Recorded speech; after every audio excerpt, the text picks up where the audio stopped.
Hey guys, Gable from Ungraceful Toad here, and today I have a review for you of something I'm very excited about. This is the most excited I've been for a figure in a long time, because this is Kamina by Emontoys, which the original pre-order I believe came to us in July, and Kamina is from my favourite series of all time, and is my favourite character of all time.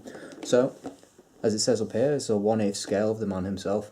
He comes with a few bits we'll be taking a look at in a bit, but first we'll take a quick look around the box and then I'll get him in the light tent because this box is just a bit too big to fit into my light tent. So first got a big window on the front and a picture of the guy himself and our information about his 1/8 scale and our tank and top a bit Kamina here. If we turn him around we have another window and some artwork of the gunmen who are the small mechs you see in the show. And then on the back we have some nice full colour imagery of the figure, and here are the two variants. You can see we can have the sword sheathed and the sword unsheathed, and the other side is identical again, but on top we also have the tank and top of Gurren Lagann text and this cool cut out of the Gurren logo, and then I don't think we have anything special on the bottom. So I'm going to open up, show you the part, and then we'll build him and we'll take a closer look at him in the light tent. Quick extra note: in case you're looking to buy one yourself, make sure you get one with the Gynax sticker so you know it's a legit one and not a fake. So here are all the parts in the top down layout, and we've got quite a few things going on. So let's start with the boring bit. We have a stand up thing, just to keep them stable, slot on the base, hold them up, basic stuff. Then talking of the base, I really like how this base has been done. I have a rock to go off, give him his pose and he needs something for him to balance on. But I really like how this text is done. I like simple black bases, but this is sort of like a very clean and almost professional, high quality look to it. This matte white text, I'm a big fan of that. So on to some of the more exciting things. In this you'll get two swords, you'll get one unsheathed.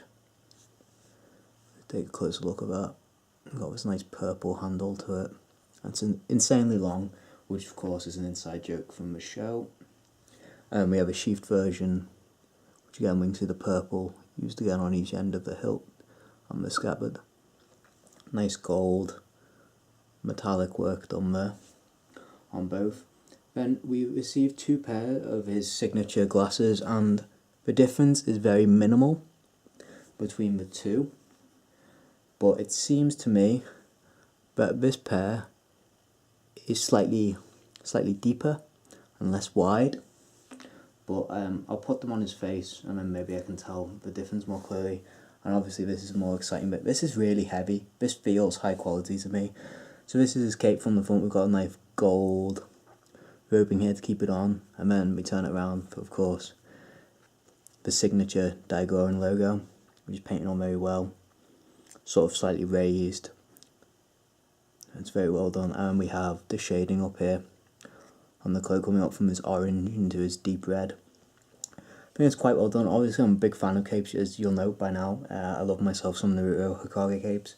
And this is done fairly well. I'd give it a 7 out of 10. I feel like if they'd airbrushed it rather than what it looks like it's been painted and shaded by hand, it may have looked a bit cleaner, but from a distance, a fair distance, a couple of centimetres away, it looks pretty damn good. And again, it's really heavy, it feels really high quality. I don't think it's PVC. It may even be a cast resin. I'll have to look it up and see if I can find out. So after all the pieces, I'll put them together and we'll put them in the light tent for a better look at the guy. So I figured I'd just give you a quick look at his face before I put the glasses on, and I think it's pretty well done.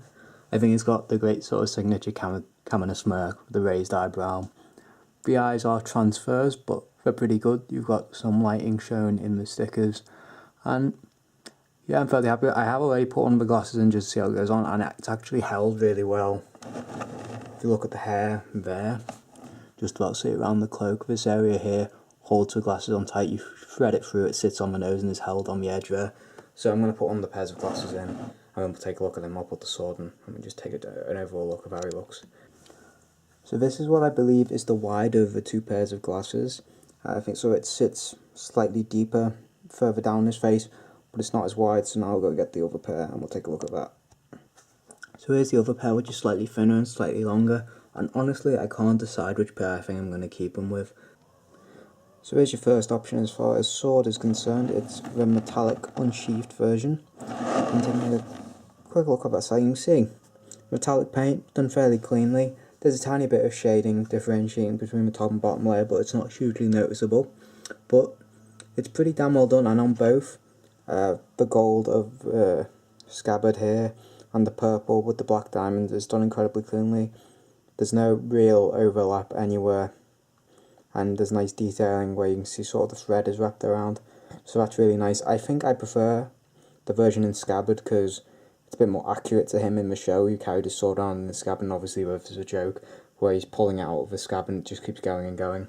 So I think I'll be sticking with this version, so I'll put that on and then we'll have a talk about the figure generally. So this is my preferred configuration for him, and I want to mention just a few quick things about assembling him. So our peg down at the back is really simple. It can only go in one way because one side's flat, one side's rounded. Click it in, and then that's your first step to building him. Click that in, click him onto the base. He's really simple to go into the rock, and the base just slightly bend the legs out, plop them in, super simple. Another thing I want to mention to stop some people struggling with the cloak is these buckles come off on this side, on his sword holding side, so if you just pop them out, they've got tiny pins, so they're quite fiddly. So pop them out, put the cloak around his sort of shoulders, and try and force it down over his head because you might break his hair or possibly the edges of the cloak. Just slot it on backwards, it will sit easily on that post, and then you can clip those back in. I'd say definitely clip these back in before you put the sword and these in, because you'll end up just knocking them and it just make your life more difficult. So I think that's the only really thing you have to remember is unclip these, pull it in from the back rather than trying to pull it down, and then you can focus on putting the sword and the glasses in. So let's move on to my general thoughts, and it's brilliant. I think this figure is currently retailing for about 1400 yen, and I'd say get it as fast as you can. I got mine from Hobbylink Japan for 1400, 14,500 I think I paid for it, which is about 90 quid, give or take.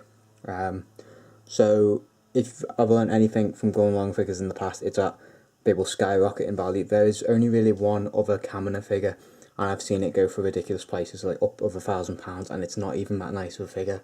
I think this is by far a better figure, and we're very lucky that at this current time we can get it at such a good price. So for sure, if you're a Gurren Lagann fan, just go out and buy it now before it skyrockets in value, which I'm sure it will. I'm so sure this figure is going to go up in value, and it'll be a real disappointment for people in a year or so find out about the show and then see that all the figures for the show have gone up in value. But you know, it'd be nice if we could have some reasonably priced Gurren Lagann figures outside of the mech figures by Reveltech and such. By the way, I've got a review of one of those coming soon. So, general looks, I think from the front, the shading on the cloak is even better. You can see, especially in this corner, the light to the dark, and a bit of the orange flicking over where the cape is turning this way, and up here, let's turn it slightly so you can see that. It looks, it almost seems designed to look at it from the front, which makes sense. And even up here, the shading within the collar, and the collar's sculpted so well, this movement with the raggedness of the cloak, super pleased with that. When I first saw the tattoos in the pictures, I was slightly concerned, not about the paint quality, because as you can see here, the paint's all within the lines, it's done really well everywhere. There's just high quality, there's no skin overlay, there's no blue going into the skin. And I think what Emontoys have done with that is they've actually slightly sculpted the lines in, so there's a slight indent, so it's easier to paint. But I thought they were a bit dark, but seeing it in person, no, I think the colouring's right. Hair's slightly brighter than the tattoos, you know, it's where it should be. Speaking of the hair, another element I think it's done very well is a bit of dust there.